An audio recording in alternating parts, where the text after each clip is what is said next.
He wrote about ghosts, about hauntings, but he didn't believe.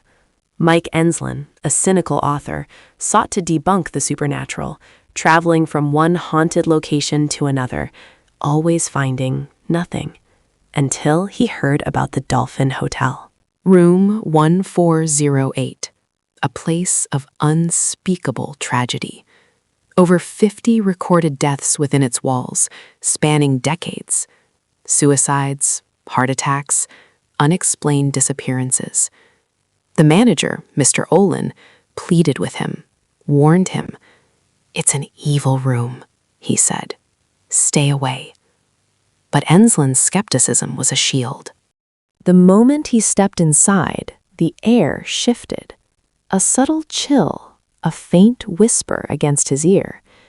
The room looked utterly ordinary, deceptively calm, a typical hotel room. But the feeling, the suffocating sense of being watched, of something ancient stirring, began to creep in.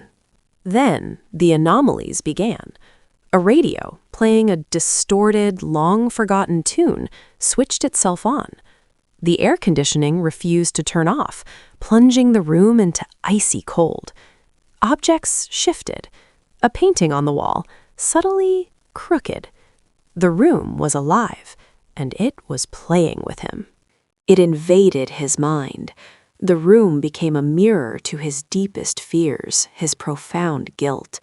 Visions of his lost daughter, Sarah, appeared and faded, her small voice echoing in the growing silence. Every surface seemed to twist, every shadow seemed to hold a fleeting, monstrous shape. The room wanted him, not his life, but his despair. It began to physically manifest its malevolence.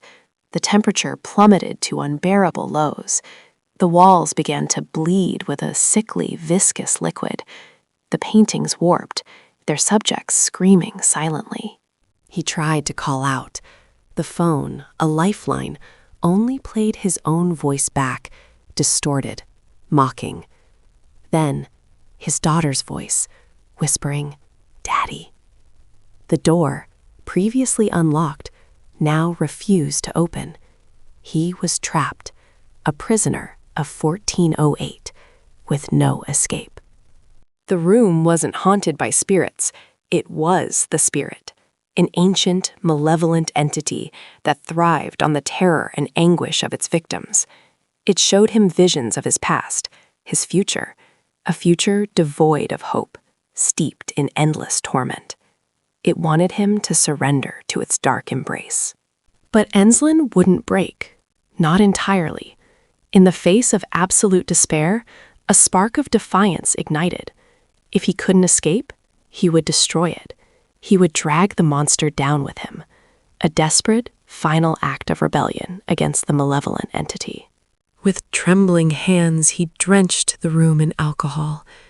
The strike of the lighter, flames erupted, roaring to life, consuming the ancient evil. The room screamed, it burned, and for a moment, the inferno was a beacon of defiant hope amidst the unholy darkness. He escaped, barely, covered in soot, haunted by what he'd witnessed, but alive. The Dolphin Hotel's infamous 1408 was no more, but the room, in its dying throes, had left him a chilling memento, a voice recorder, capturing the horrific sounds of his torment, and something else. The laughter, the chilling, guttural laughter of the room itself, captured forever on tape. A reminder that some evils aren't vanquished, merely contained. And sometimes, the stories we try to debunk are the ones that haunt us the most. Don't forget to like and subscribe for more updates.